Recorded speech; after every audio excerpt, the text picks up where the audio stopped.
شروع اللہ کا نام لے کر جو بڑا مہربان نہایت رحم والا ہے۔ حامیم، اس کتاب روشن کی قسم کہ ہم نے اس کو ایک مبارک رات میں نازل فرمایا، ہم تو خبردار کرنے والے ہیں۔ اسی رات میں تمام حکمت کے کام فیصل کیے جاتے ہیں، یعنی ہمارے ہاں سے حکم ہو کر بے شک ہم ہی فرشتوں کو بھیجتے ہیں۔ یہ تمہارے پروردگار کی رحمت ہے، وہی تو سننے والا ہے، جاننے والا ہے۔ آسمانوں اور زمین اور جو کچھ ان دونوں میں ہے سب کا مالک، بشرطے کہ تم لوگ یقین کرنے والے ہو۔ اس کے سوا کوئی معبود نہیں، وہی زندگی دیتا ہے اور وہی موت دیتا ہے، وہی تمہارا اور تمہارے پہلے باپ دادوں کا پروردگار ہے۔ لیکن یہ لوگ شک میں پڑے کھیل رہے ہیں، تو اس دن کا انتظار کرو کہ آسمان سے صاف دھواں نکلے گا جو لوگوں پر چھا جائے گا۔ یہ درد دینے والا عذاب ہے۔ اس وقت وہ کہیں گے کہ اے پروردگار، ہم سے اس عذاب کو دور کر، ہم ایمان لاتے ہیں۔ اس وقت ان کو نصیحت کہاں مفید ہوگی، جبکہ ان کے پاس پیغمبر آ چکے جو ہمارے احکام کھول کر بیان کر دیتے تھے۔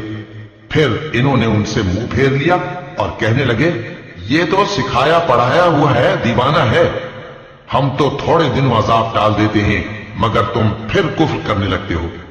جس دن ہم بڑی سخت گرفت کریں گے تو بے شک انتقام لے کر چھوڑیں گے۔ اور ان سے پہلے ہم نے قوم فرعون کی آزمائش کی، اور ان کے پاس ایک عالی قدر پیغمبر آئے جنہوں نے یہ کہا کہ اللہ کے بندوں یعنی بنی اسرائیل کو میرے حوالے کر دو، میں تمہارا امانت دار پیغمبر ہوں، اور اللہ کے سامنے سرکشی نہ کرو، میں تمہارے پاس کھلی دلیل لے کر آیا ہوں، اور اس بات سے کہ تم مجھے سنسار کرو، میں اپنے اور تمہارے پروردگار کی پناہ لے چکا ہوں، اور اگر مجھ پر ایمان نہیں لاتے تو مجھ سے الگ ہو جاؤ۔